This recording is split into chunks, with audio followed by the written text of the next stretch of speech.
Welcome back, ladies and gents. This is the Arcadian, also known as Mr. Thompson, coming to you once again.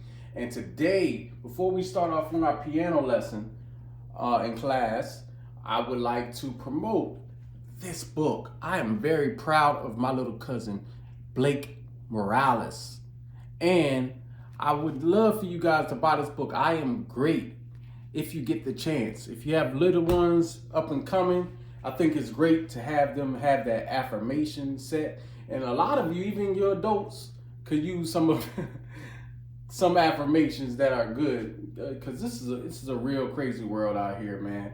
And there's a lot of negativity, and a lot of times we need to get back to the basics to know that in the simplest form that life is really a treat, and you should give God thanks for every breath that you take.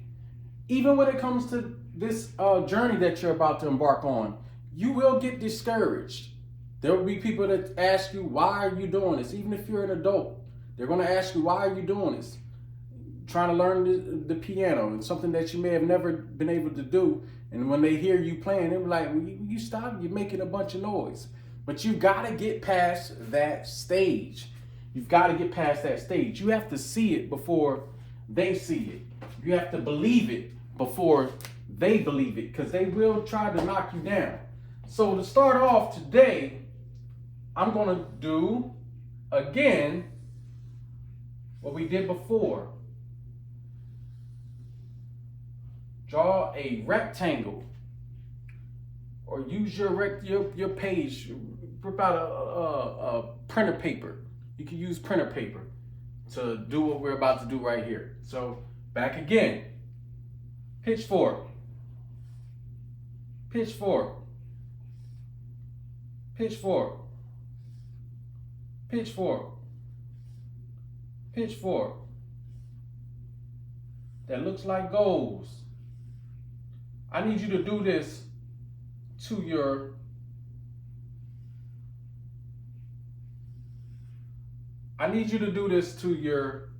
draw this out to your paper. And the reason why I need you to do this is because even though you don't have a piano, or even if you do have a piano, I think it would be good to draw it out and do it this way so that you can process it. So you can literally visualize, feel yourself visualizing it out, and basically like you're making your own piano. And because if you're making it your own, it becomes to be a little bit more personable. So let me go ahead, cover in the black keys.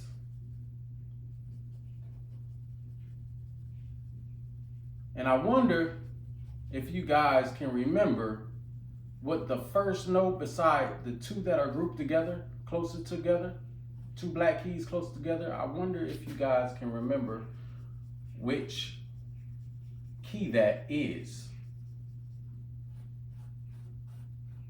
Don't cheat and go back to the other video just yet. Just think about it. I'm gonna give you about 10 seconds to come up with it. If you're with your kids, go ahead and guess. All right, you've had enough time. Okay, so this note right here is C. And this note right here, where you have your three right here on this side that are grouped together, close together, this white key that is close on the left side of that first key that are grouped together with the three black keys that are close together, that's grouped together, is going to be F. These are the two that I need you to feel. All right? So, again, we need to trace out our hand. If you don't have it anymore, trace out your hands.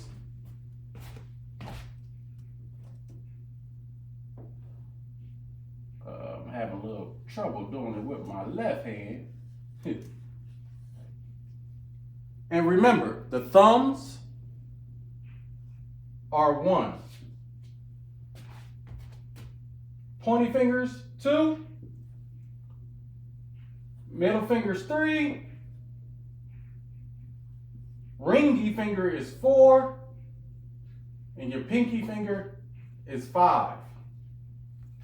The way that you can also write it on a page when you're trying to put down the fingers that you want to play the notes with, you could put L1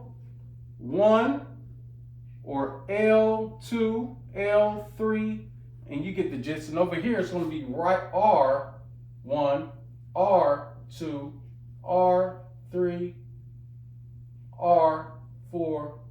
You get it. Or it just continues on to the 5, R5. So you can keep that in your database. I need you to add that to your database so that when you do see it, you don't get confused as to which hand the number is applying to. So right here, I want you to work on your posture as well. Posture is very important when it comes to playing the piano, because you don't want to get to a place where you're having back problems or you end up developing carpal tunnel because you don't have the good technique, and then you're just overexerting yourself and doing too much harm to your body. So what I'm talking about right now is the lesson of the day is for you to take this piece of paper and I want you to place it on a table. Place it on the table. Now, when it comes to playing the piano, when you're sitting on the bench, you don't want to be too close to the piano to where your elbows are out. You have to be out like this before you can maneuver. And you don't want to be too far back to where you're having to stretch to play the keys and overexerting yourself as well. You want to be about right here. You want your elbows to be right here locked to the side and your hands to be just, perpendicular to the keys. You want to just lean right on over to where you just where you just position just right here. Right here, the sweet spot. You'll find your sweet spot. Also, the way you should curve your hands is if you are holding a baseball or a tennis ball. You want your hands to curve like this, okay? Then, on top of that,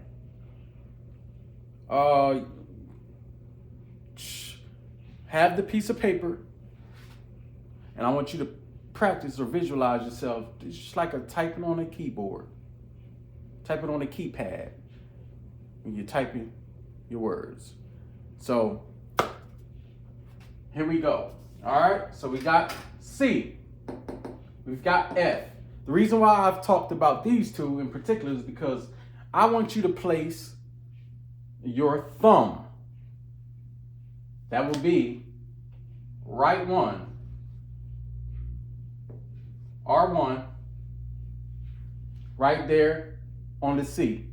And then I want you to place on these two, the two black keys that are beside the C, or that are grouped together. I would like for you to place your pointy finger and your ringy finger. So that is R2 and R3. Your hand should be sitting like this.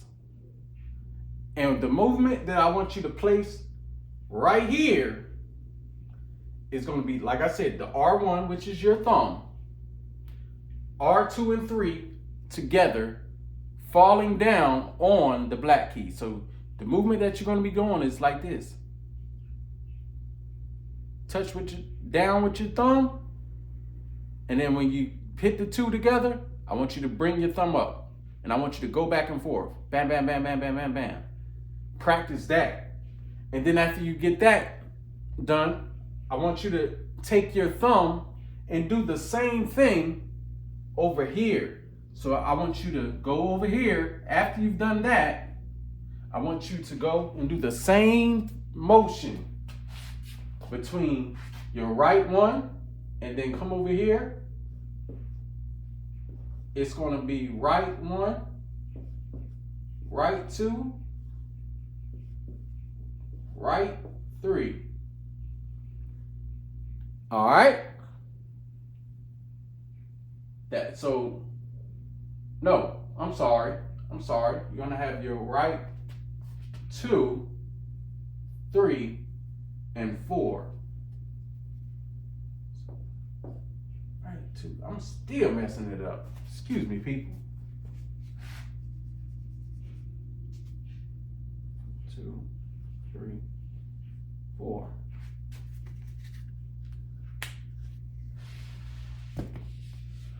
All right. So I want you to do top, top, top, top, top, top, top, top. I want you to do it maybe 4 or 8 times. If you do it, I want you to either do it the 4 times together, 1, 2, 3, 4, or 1, 2, 3, 4, 5, 6, 7, 8. Then go over to the F and do 1, 2, 3, 4, 5, 6, 7, 8. I want you to do that as well. This will help you familiarize yourself with the motion, or just being able to understand why this was designed this way to begin with. It'll fall so perfectly, or it falls perfectly when you place your thumb down in those places in regards to this particular exercise. So, and then we fill in, going back to the lesson that we did before, you can tell me which one comes after C.